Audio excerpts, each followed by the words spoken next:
ಕಾಳಿದಾಸನ ಕಾಲದ ಒಂದು ಘಟನೆ ನಡೀತು. ಒಬ್ಬ ಬ್ರಾಹ್ಮಣ ಭಾಳ ದರಿದ್ರೆ ಬಡತನ ಇತ್ತು. ಆವಾಗ ಬಡತನವನ್ನು ನೀಗಿಸ್ಬೇಕಾದ್ರೆ ಹೆಂಡತಿ ಹೇಳಿದ್ಲು, ನಮಗೇನು ಇಲ್ಲ, ಕಾಳಿದಾಸ ಅಂತ ದೊಡ್ಡ ಮಹಾತ್ಮರದಾರ, ಅವ್ರನ್ನ ಹೋಗಿ ಕೇಳಿ ಏನಾದರೂ ಕೊಡ್ತಾರ ಅಂತಿದ್ರು. ಅವ್ರೇನು ಕೊಡ್ತಾರಂತ ಕೊನೆಗೆ ಭಾಳ ಪೀಡಿಸ್ತಾ ಬಂದ. ಸ್ವಾಮಿ, ಭಾಳ ಬಡತನದಲ್ಲಿದ್ದೀನಿ, ದಾರಿದ್ರ್ಯತಿ, ನನಗೇನು ಇಲ್ಲ, ಏನಾದರೂ ಕೊಡಿ ಅಂತಂದ. ನಾನು ಬ್ರಾಹ್ಮಣ, ನಿನಗೇನು ಬರ್ತೈತಿ? ಏನೂ ಬರೋದಿಲ್ಲ ಅಂದವನು. ವೇದ ಉಪನಿಷತ್ತು ಮಂತ್ರ ಏನೂ ಗೊತ್ತಿಲ್ಲ ಅಂತಂದ. ಹಾಗಾದ್ರೆ ಒಂದು 27 ನಕ್ಷತ್ರ ಬರೆದು ಕೊಡಿ, ಅದನ್ನೆಲ್ಲ ಕಲ್ಕೊಂಡು ಬಾ, ನಮ್ಮ ರಾಜಾಶ್ರಯಕ್ಕೆ ನೀನು ಬಾ, ನೀನು ಅವುಗಳನ್ನ ಹೇಳು, ನಾ ಹೇಳಂದಾಗ ನಿನಗೆ ರಾಜರಿಂದ ಸನ್ಮಾನ ಮಾಡಿ ನಿನಗೆಲ್ಲ ಕೊಡಿಸ್ತೀನಿ ಅಂತೇಳಿ ಕರ್ಕೊಂಡು ಬರ್ತಾರೆ. ಆವಾಗ ಅವನು 1 ತಿಂಗಳು ತೊಗೊಂತಾನೆ 27 ನಕ್ಷತ್ರ ಕಂಠಸ್ಥ ಮಾಡ್ಬೇಕಾರೆ. ಮಾಡಿಕೊಂಡು ಹೋಗಿ ಅವ್ರ ಹತ್ರ ಒಪ್ಪಿಸ್ತಾನೆ. ಅವಾಗೊಂದು ಶಾಲೆ ಹಾಕಿ ಅವರೇ ಕರ್ಕೊಂಡು ಹೋಗ್ತಾರೆ.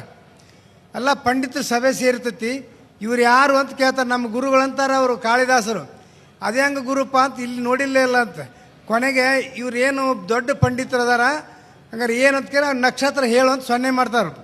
ಅವರು ಮರ್ತು ಬಿಡ್ತಾರೆ. ಅಶ್ವಿನಿ ಭರಣಿ ಕೃತಿ ಹೋಗಿ ಅಶ್ವಿನಿ ಕೃತಿಕಾ ಪುನರ್ಸು ಹಿಂಗೆ ಹಿಂದೂ ಮುಂದೆ ಮಾಡಿ ಹೇಳಿಬಿಡ್ತಾರೆ ನಕ್ಷತ್ರ ಅದು. ಅವಾಗೆಲ್ಲ ನಕ್ಕು ಬಿಡ್ತಾರೆ. ಎಲ್ಲ ಇಂಥ ನಕ್ಷತ್ರ ಹೇಳೋದಕ್ಕೆ ಬರೆದಿರ್ತಕ್ಕಂಥ ಒಬ್ಬ ದಡ್ಡನ ಗುರುಗಳಂತ ಹೇಳ್ತಾರಲ್ಲ, ಹೆಂಗೆ ಅಂತಾರೆ ಅಲ್ಲ, ಅವ್ರು ಹೇಳಿರ್ತಕ್ಕ ಒಂದು ಅರ್ಥ ಇದೆ.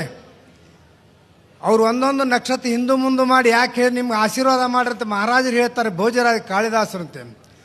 ಅಶ್ವಿನಿ ಪುನರಸ್ಸು ಕೃತಿ ಆವಾಗ ಒಂದೊಂದು ನಕ್ಷತ್ರ ಒಂದು ಶ್ಲೋಕವನ್ನು ಮಾಡಿ ಚರಣ ಮಾಡಿ ಹೇಳ್ತಾರೆ.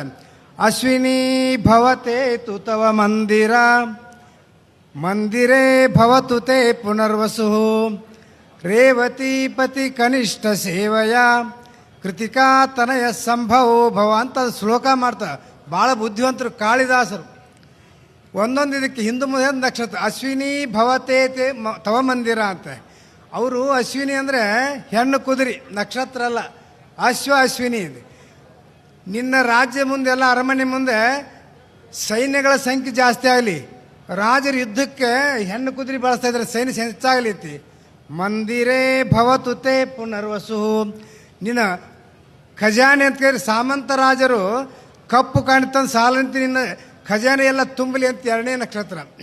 ರೇವತಿ ಪತಿ ಕನಿಷ್ಠ ಸೇವಯ, ರೇವತಿ ಪತಿ ಅಂದರೆ ಬಲರಾಮ, ಅವನ ತಮ್ಮ ಕೃಷ್ಣ ಪರಮಾತ್ಮನ ಆಶೀರ್ವಾದ ಬಲಿ ಇಲ್ಲಂತ ಆಶೀರ್ವಾದ ಮಾಡ್ಯಾರ. ಹಾಗೆ ಕೃತಿಕಾ ತನೆಯ ಸಂಭವ ಬಂದು ಕಾರ್ತಿಕ ಅಂತ ಮಗ ಆಗಲಿ, ಇಷ್ಟೆಲ್ಲ ಹೇಳ್ಯಾರಂತವ. ಹೇಳಿದ ಮೇಲೆ ರಾಜ ಸಂತೋಷ ಆಗಿ ಅವನಿಗೆ ಹೇರಳವಾದ ಸಂಪತ್ತು ಕೊಟ್ಟಂತೆ. ಕಾರಣ ಇಷ್ಟು, ಕ್ಷಣಮಪಿ ಸಜ್ಜನ ಸಂಗತಿ ರೇಖಾ ಅಂತ ಹೇಳಿದಂತೆ ಒಂದು ಕ್ಷಣ ಆ ಮಹಾತ್ಮನ